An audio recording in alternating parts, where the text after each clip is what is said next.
मैं लोगों को बताना चाहता हूं कि ये व्यक्तिगत प्रतिशोध की भावना थी, जिसमें उस स्थानीय अध्यक्ष ने एक बिल्कुल ही इंसान की भावना से रहने वाले व्यक्ति के ऊपर गलत मनसे के साथ जो है वहाँ पे उनके साथ मारपीट किया या जो भी किया वो उसका व्यक्तिगत प्रतिशोध था। व्यक्तिगत था, मगर सरकार आपकी है, उस पर अभी तक कार्रवाई क्यों नहीं, वो यही कह रहे हैं। मैं आपके चैनल के माध्यम से आश्वस्त करना चाहता हूं, निश्चित तौर पे कार्रवाई होगी। मैं आम जनमानस को बताना चाहता हूं, कार्रवाई होगी। इस व्यवस्था में कोई भी गलत कार्य करके बचेंगे नहीं। और सभी फूल को आप एक ही रंग में रंग दीजिएगा तो नहीं चलने वाला है। धर्म तो सबसे बड़ा धर्म कर्म होता है। तो हमारे विधायक जी कर्म पर विश्वास करते हैं, जाति और किसी धर्म पे उतना उनका मतलब नहीं रहता है। चुनाव में मात्र 3 दिन बचा हुआ है। 3 दिनों के बाद 6 तारीख को आपका किस्मत का फैसला होने वाला है। कितना आश्वस्त हैं आप लोग कि चुनाव जीत रहे हैं? हम 100% पूर्ण आश्वस्त हैं, हम जीत रहे हैं, कहीं कोई शक नहीं है, कहीं कोई दो राय समझ रहे हैं कि वो अपने स्वार्थ के लिए घूम रहे हैं। जो थोड़ी सी पासवान है, जो जाति धर्म की बात लेकर घूम रहे हैं, लेकिन बुद्धिजीवी पासवान है जो बिहार के अफसर पढ़े लिखे हैं, ये महागठबंधन की। नमस्कार, आप देख रहे हैं बिहार झारखंड लाइव टुडे और मैं हूं केशव सिंह। मोकामा उपचुनाव की सरगर्मी बढ़ी हुई है। तापमान भले दिनों दिन घट रहा है, मगर चुनाव की गर्मी इतना बढ़ चुका है कि मोकामा में तमाम जो नेता है सब मोकामा की ओर कूच किए हुए हैं। महागठबंधन कह रही है कि मेरा जीत का अंतर इस बार और बढ़ने वाला है, और भारतीय जनता पार्टी कह रही है कि इस बार ऐतिहासिक होगा, मोकामा के लोग परिवर्तन करने का काम करेंगे। इसके लिए हमारे साथ आज बात करने के लिए है मुख्य रूप से युवा जिला अध्यक्ष जो जदयू से हैं, बाढ़ से, इनसे हम बात कर लेते हैं। सबसे पहले आपका स्वागत है। पहले भी आपसे कुछ मुद्दा पे हम बात करने की कोशिश किए थे। कल मुख्य रूप से कुछ दिन पहले घटना घटी थी समयागढ़ में, जहाँ भूमिहार अल्पसंख्यक है कहीं ना कहीं, मानिएगा तो घोसवाड़ी प्रखंड में। उस घटना को लेकर बिहार में राजनीति बढ़ा हुआ है। तमाम नेता जो समयागढ़ पहुँच कर अपने तरफ से वोट बैंक भूमिहार का वोट बैंक अपने तरफ लेने की कोशिश कर रहे हैं। और कल जो है सूरजभान सिंह के जो भी व्यक्ति हैं वो पहुँच धरना प्रदर्शन करने का काम करेंगे। इस पर क्या कहना चाहेंगे? निश्चित तौर पे जो घटना घटी है समयागढ़ में वो काफ़ी निंदनीय है और दुर्भाग्यपूर्ण है कि वर्तमान व्यवस्था में ऐसी घटना घटी है। जहाँ तक मैं व्यक्तिगत उस घटना के बारे में जानता हूँ, क्योंकि मैं उस घटना के उपरांत मैं सबसे पहले वहाँ पे पहुँचा था, मैं रात में ही वहाँ पे पहुँचा था, और जो भी स्थिति वहाँ पे बनी थी मैंने उसको फिजिकली देखा था। मैं आपको बताना चाहता हूँ ये बिल्कुल ही प्रतिशोध की भावना में की गई कार्रवाई है। और जहाँ तक इस घटना का राजनीतिकरण की बात है तो ये एक और दुर्भाग्यपूर्ण बात है कि लोग आज इस घटना, बिल्कुल निश्चित तौर पे इस घटना की जितनी निंदा की जाए उतनी कम है, लेकिन मैं आपके माध्यम से मैं लोगों को बताना चाहता हूं कि ये व्यक्तिगत प्रतिशोध की भावना थी, जिसमें उस स्थानीय अध्यक्ष ने एक बिल्कुल ही इंसान की भावना से रहने वाले व्यक्ति के ऊपर गलत मनसे के साथ जो है वहाँ पे उनके साथ मारपीट किया या जो भी किया वो उसका व्यक्तिगत प्रतिशोध था। व्यक्तिगत था, मगर सरकार आपकी है, उस पर अभी तक कार्रवाई क्यों नहीं, वो यही कह रहे हैं। मैं आपके चैनल के माध्यम से आश्वस्त करना चाहता हूँ, निश्चित तौर पे कार्रवाई होगी। मैं आम जनमानस को बताना चाहता हूँ, कार्रवाई होगी। इस व्यवस्था में कोई भी गलत कार्य करके बचेंगे नहीं, कोई नहीं बचेंगे। थोड़ा समय लगेगा, चुनाव का माहौल है, लेकिन मैं आपको आश्वस्त करना चाहता हूं, मैं कहीं भाग के नहीं जा रहा हूं। मुझे अपनी सरकार आदरणीय श्री नीतीश कुमार जी की वर्तमान व्यवस्था पे गर्व है, और मैं पूर्ण विश्वास के साथ आपको मैं बताना चाहता हूं कि कार्रवाई होगी और बहुत जल्द कार्रवाई होगी। लेकिन मैं एक चीज़ और बताना चाहता हूं उन लोगों को जो इस घटना का राजनीतिकरण कर रहे हैं। वैसे मैं बताना चाहता हूं चुनावी माहौल है, लोग आज विभिन्न तरह की चर्चाएं इस घटना के ऊपर करते हैं। मैं सबसे पहली बात बता दूं, किसी भी तरह की सांप्रदायिक सौहार्द बिगाड़ने की भारतीय जनता पार्टी की एक साजिश है, और सिर्फ एक व्यक्तिगत जाति को टारगेट करके वो वोट को मैनिपुलेट करना चाहते हैं और इससे अधिक वो कुछ नहीं कर रहे हैं। मैं आपको आश्वस्त करता हूं, मैंने इस विषय में अपने जो भी वरीय हमारे नेता हैं मैंने उनसे भी बात किया है और चूँकि ये एक अनुसंधान जो भी मतलब इसके ऊपर दिया गया है आवेदन इन लोगों की तरफ से, उस पर अनुसंधान चल रहा है और बहुत जल्द इस पर बहुत बड़ी कार्रवाई आप लोगों के सामने आएगी। और समाज, जिस समाज की आज हम चर्चा कर रहे हैं, जो समाज आज भूमिहार समाज, जो टाल में अल्पसंख्यक है, लेकिन आदरणीय श्री नीतीश कुमार जी की वर्तमान स्वतंत्र कानून व्यवस्था में किसी भी समाज के व्यक्ति, चाहे अल्पसंख्यक हो, शोषित हो, दलित हो, वंचित हो या कोई भी हो, किन्हीं को डरने की ज़रूरत नहीं है और न्याय संभव है और बहुत जल्द जो है न्याय वो आम लोगों के बीच रहेगा। वहाँ के जो जेंट्स हैं वो सब गांव छोड़ के बाहर रहने पे मजबूर है, जैसा कि विजुअल में पता चला है, लोग डर के जी रहे हैं। तो कब कार्रवाई होगी? नहीं, जब पलायन कर जाएंगे तब होगी क्या? नहीं, निश्चित तौर पे कार्रवाई होगी और जो करने वाले व्यक्ति हैं जिन्होंने व्यक्तिगत प्रतिशोध की भावना से इस तरह का घिनौना कार्य किया है, मैं बताना चाहता हूं वो भी डर रहे हैं कहीं ना कहीं, वो भी वर्तमान व्यवस्था से अवगत हैं। और मैं आपको बताना चाहता हूं एक बार पुनः, आदरणीय श्री नीतीश कुमार जी की व्यवस्था में बचना बहुत मुश्किल है।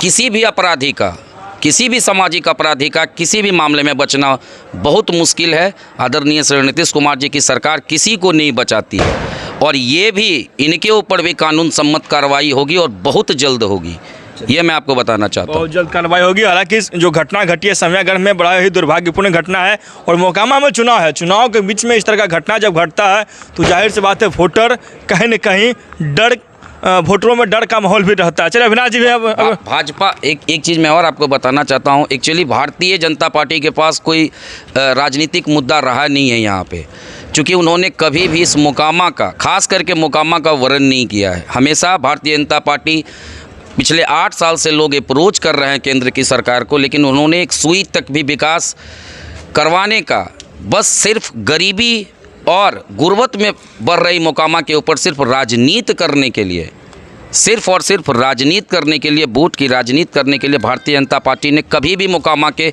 किसी भी वर्ग के लोगों के साथ न्याय नहीं किया है।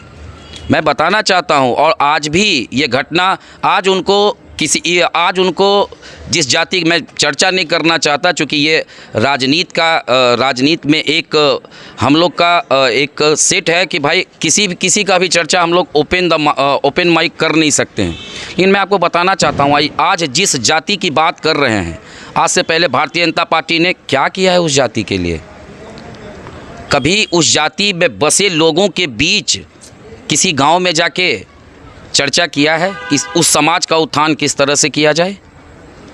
और आज समाज के नेता प्रतिपक्ष के तौर पर बैठे हुए हैं उस जाति के जिस जाति को टारगेट किया गया है। देखिए, और अच्छी खासे गिरिराज सिंह हो, वही तो मैं सर बताना चाहता हूं और यही चीज़ तो मैं आम जनमानस को समझाना भी चाहता हूं।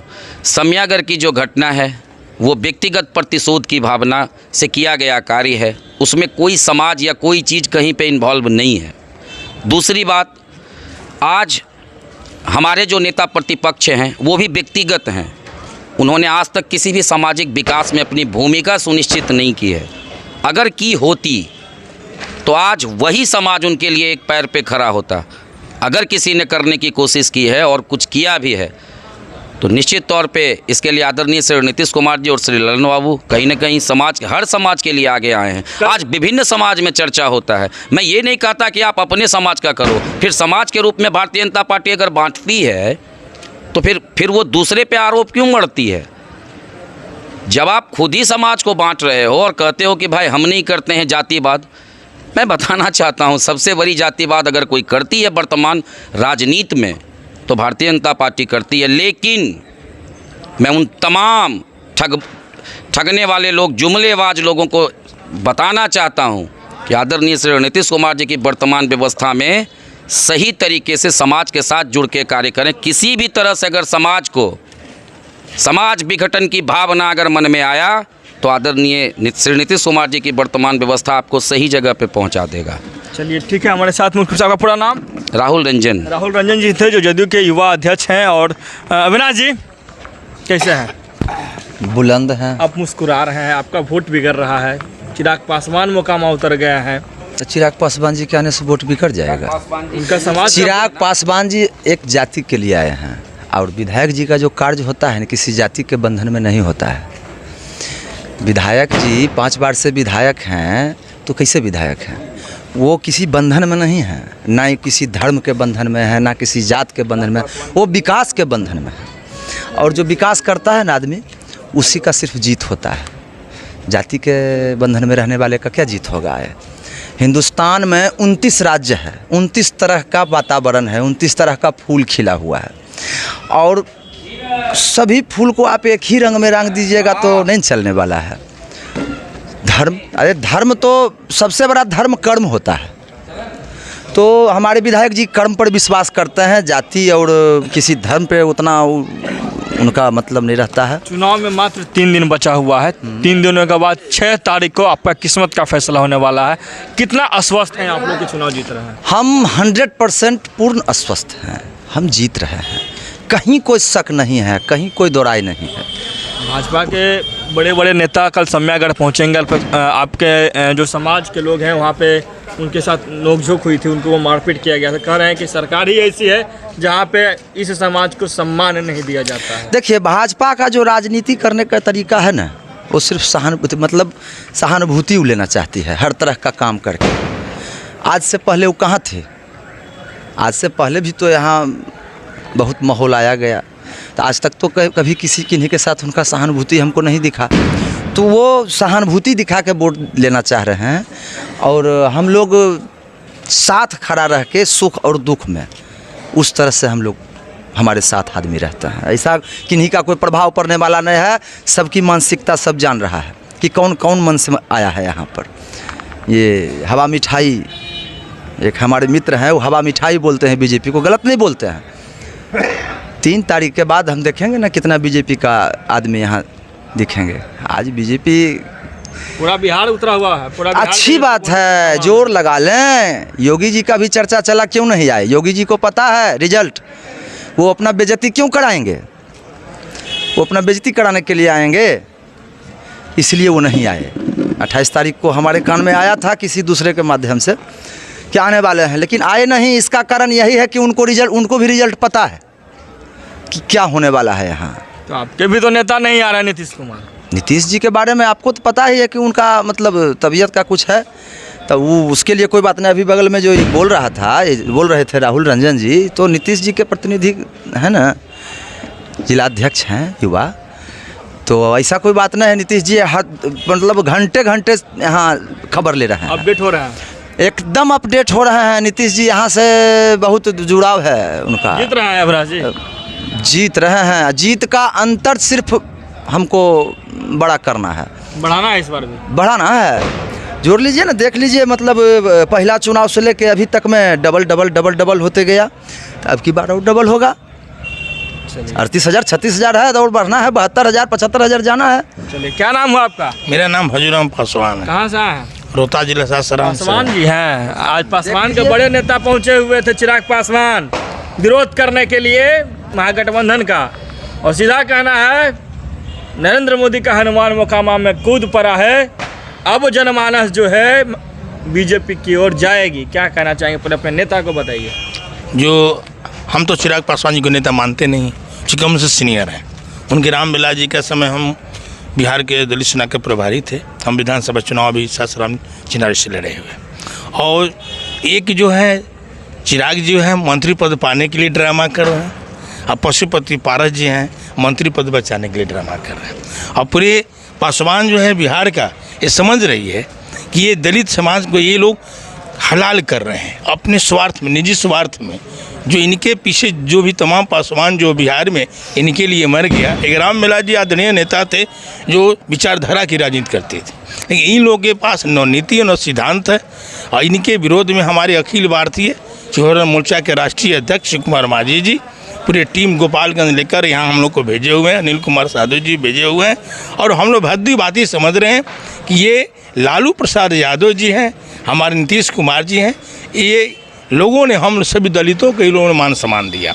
बीजेपी की जो सरकार ढिढोरा पीट करके दलितों को वोट ठगने का जो काम किया, कहाँ गया उनका जो है 15 लाख की रुपया, कहाँ गया लोगों को रोजगार। हम लोग को आरक्षण जो जनरल से हम लोग कोटा से आते थे उसको काट कर दिया गया।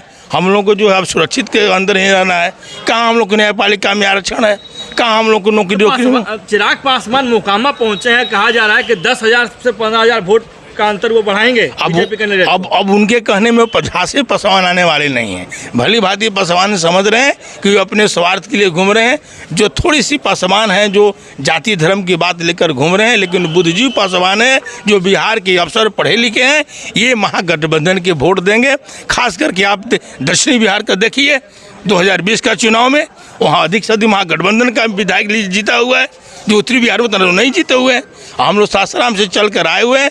कल जो है हम लोग 2 दिन यहाँ कैंप करके जो पासवान समाज हैं, दलित के समाज हैं, उनको हम लोग बताने का काम करेंगे। चिराग जी का हम लोग पोल खोलेंगे। मतलब पासवान का कोई, चिराग पासवान का कोई फैक्टर अब काम नहीं करेगा। इनका फैक्टर, जब इनका फैक्टर उस समय क्यों नहीं गठबंधन किए, जबकि पूरे बिहार में अकेले चुनाव पर लड़े हैं। नीतीश कुमार जी को डैमेज करने के लिए लड़े, और उस समय बीजेपी का नीतीश कुमार जी का 36 का आंकड़ा मुख्यमंत्री बनने को लेकर था हैं। तो चिराग पासवान जी जो हैं ये पूरे पासवान को गुमराह कर रहे हैं। इनके गुमराह से हम लोग पासवान भाइयों से अपील करेंगे कि तुम झांसे में मत आओ।